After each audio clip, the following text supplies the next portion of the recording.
అదే RTV app వార్తల్ని క్షణాల్లో చదివే అవకాశం ఉంటుంది. ఒక న్యూస్ పేపర్, ఒక టెలివిజన్ ఛానల్ మీ చేతుల్లో ఎప్పుడూ ఉంటాయి. మరి ఈరోజు గౌరవ కేసీఆర్ గారి తెలంగాణ తెచ్చిన ప్రదాత, తెలంగాణ ప్రజల ఆశాజ్యోతి, తెలంగాణను భారతదేశంలో నెంబర్ 1 స్టేట్గా నిలిపిన మన గౌరవనీయులు కేసీఆర్ గారి 70వ జన్మదినం సందర్భంగా మెదక్ నియోజకవర్గంలో మెదక్ పార్టీ ఆఫీస్లో మరి ఘనంగా గొప్పగా జన్మదినాన్ని జరుపుకోవడం జరిగింది.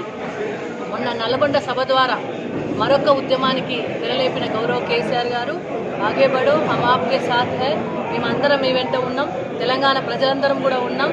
ఈ కాంగ్రెస్ పాలనను ఏదైతే కక్ష సాధింపు చర్యలతోని ఇబ్బందికరమైన పరిస్థితులు బీఆర్ఎస్ పార్టీకే కాకుండా ప్రజలకు కూడా కలిగిస్తూ ఇప్పటి వరకు ఇచ్చిన 6 గ్యారెంటీలు కావచ్చు, 420 హామీలు కావచ్చు, ఏ ఒక్కటి కూడా సరైన రీతిలో నెరవేర్చకుండా ప్రజలను ఇబ్బంది పెడుతూ తెలంగాణను వెనుకకు నెట్టివేసే ప్రయత్నం చేస్తున్న కాంగ్రెస్ పార్టీ యొక్క పాలనను అంతమొందించేంత వరకు మరొక ఉద్యమాన్ని మనం చేపట్టాల్సిన అవసరం ఉన్న నేపథ్యంలో గౌరవ కేసీఆర్ గారికి మన నల్గొండ సభ ద్వారా ప్రజలందరూ కూడా ఆశీర్వదించి ముందుకు నడిపిస్తూ ఉన్నారు.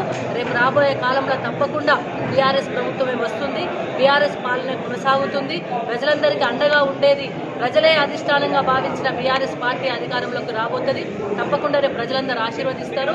కానీ అంత లోపల ఏ కాంగ్రెస్ పార్టీ అయితే బీఆర్ఎస్ కార్యకర్తల మీద కావచ్చు, అదేవిధంగా ప్రజల మీద కావచ్చు అనేక దుర్ముడుపు చర్యలు చేపడతా ఉన్నది. వాటన్ని తిప్పికొట్టడానికి మా కార్యకర్తలందరం కూడా మేము సంసిద్ధతతో ఉన్నాం, సిద్ధంగా ఉన్నాం.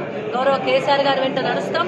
ఆ భగవంతుడు కేసీఆర్ గారికి మరింత ధైర్యాన్ని, మనోబలాన్ని ఇస్తూ ప్రజలందరి అండదండలతో ముందుకు నడిపించే విధంగా ఇంకా 100 సంవత్సరాలు మంచి ఆరోగ్యంగా జీవించే విధంగా ఆశీర్వదించాలని కూడా భగవంతునికి ఈ రోజు మేము ప్రార్థన చేస్తా ఉన్నాం. మరిన్ని వీడియోస్ కోసం ఛానల్ ని సబ్స్క్రైబ్ చేయండి, లేటెస్ట్ అప్డేట్స్ కోసం వాట్సాప్ ఛానల్ ని ఫాలో చేయండి అండ్ లింక్ డిస్క్రిప్షన్ లో ఉంది.